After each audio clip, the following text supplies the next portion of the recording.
الحمد للہ والصلاة والسلام علی رسول اللہ ومن تبعہ ووالاه وبعد۔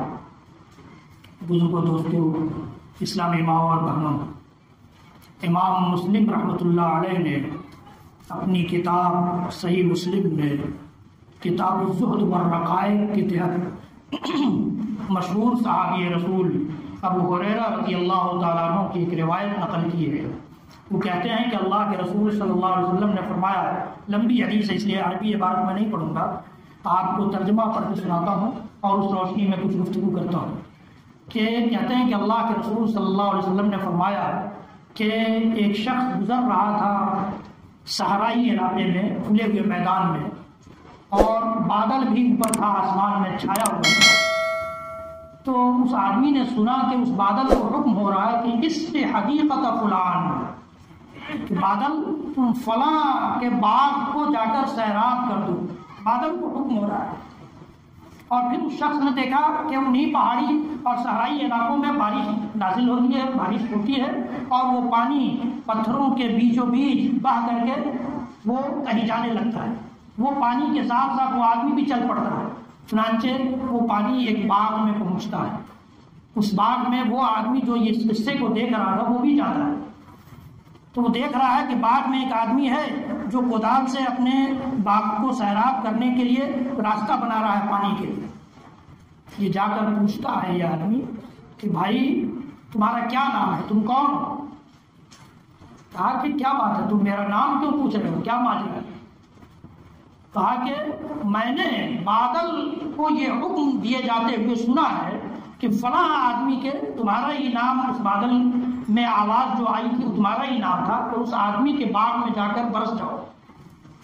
آخر کیا تم کون سا طریقہ اختیار کرتے ہو کہ بادل کو اسپیشلی تمہارے باغ کو سیراب کرنے کا حکم ہوا ہے؟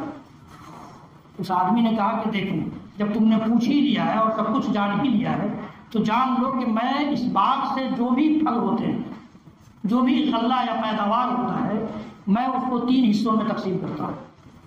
ایک حصہ صدقہ کر دیتا ہوں، دوسرا حصہ اپنے گھر والوں پر کھانے کھلانے میں خرچ کرتا ہوں، اور تیسرا حصہ اس باغ پر خرچ کرتا ہوں۔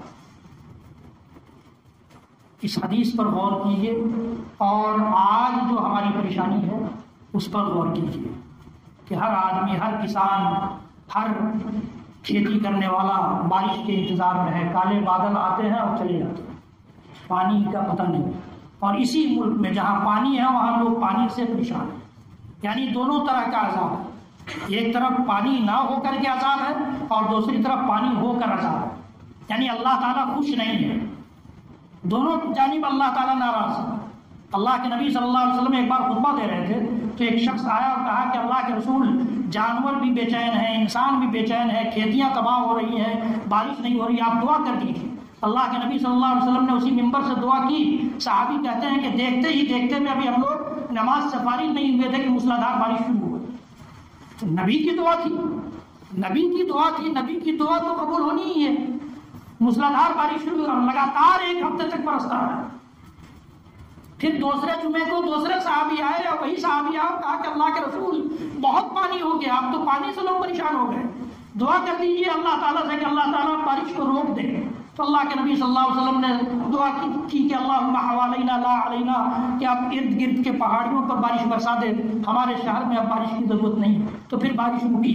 تو یہ ہم نے کبھی دعا کی بارش کے لیے؟ سوچنے کی بات ہے۔ ہم نے کبھی اللہ سے دعا کی کہ اللہم اغثنا، چھوٹی سی دعا، اللہم اغثنا، اللہم اغثنا۔ اللہ کے نبی صلی اللہ علیہ وسلم نے یہی دعا کی تھی، اللہم اغثنا، اللہ تو ہمیں سیراب کر دے، ہماری مدد فرما دے۔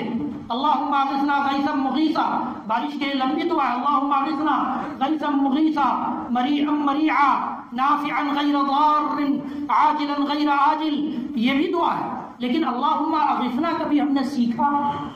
چھوڑیے عربی زبان، کبھی ہم نے اردو میں اللہ تعالیٰ سے دعا کی کہ اللہ ہمیں بارش کی ضرورت ہے، بارش برسا؟ آپ نے پتہ نہیں سنا ہے کہ نہیں سنا، لیکن میرے کانوں نے سنا ہے جب ایک دن سے 2 دن تک بارش ہونے لگتی ہے تو لوگ گالیاں دینے لگتے ہیں، لوگ گالیاں دینے لگتے ہیں، برا بھلا کہنے لگتے ہیں، اور بارش کے انتظار میں یہی کسان کہتے ہیں کہ فلاں چھتر کی وجہ سے بارش ہوگی۔ جب اس طرح کا شرک اور اس طرح کا عقیدہ ہمارا ہوگا تو بارش رکنا نہیں رکنا ہے۔ بارش رکنے کے اسباب میں سے یہ ہے کہ انسان بدعقیدگیوں میں مبتلا ہو جائے، انسان بدعمالیوں میں مبتلا ہو جائے، گناہوں کا ڈھیر لگ جائے، گناہوں پر توبہ استغفار کی توفیق نہ ہو پائے۔ یہ سارے اسباب ہیں بارش رکنے کے۔ صدقات و خیرات اور جو اللہ ہمارا پیدا ہوتا ہے اس میں سے باضابطہ جو پراپر وے میں زکوٰۃ نکالنے کا طریقہ ہے، اس طریقے سے کوئی زکوٰۃ نکالنا کتنے لوگ نکالتے ہیں؟ تو بارش رکنی ہی ہے۔ اللہ کے نبی صلی اللہ علیہ وسلم نے یہ اللہ کے نبی حضرت نوح علیہ السلام نے کہا کہ میں نے اپنی قوم کو یہ دعوت دی تھی کہ اپنے رب سے مغفرت طلب کرو، اپنے رب سے استغفار کرو، بڑا بخشنے والا ہے۔ ہم سب بھی اپنے رب، بخشنے والے رب سے رابطہ کریں۔ انه يرسل السماء عليكم مدرارا، وہ موسلادھار بارش برسا دے گا۔ تو استغفار کرنا گناہوں پر، انسان ہیں ہم، گناہ ہو سکتے ہیں، گناہوں پر ڈٹے رہنا، گناہوں پر مصر رہنا، گناہوں پر جمے رہنا ایک مومن اور اسلام کام کو ماننے والوں کا کام نہیں ہو سکتا۔ گناہوں سے توبہ اور استغفار کرنا یہ اللہ کی رحمتوں کے نازل ہونے کا سبب بنتا ہے۔ تو اللہ کے رسول اللہ تعالیٰ نے فرمایا کہ استغفار کرو گے تو اللہ موسلادھار بارش برسانے پر قادر ہے۔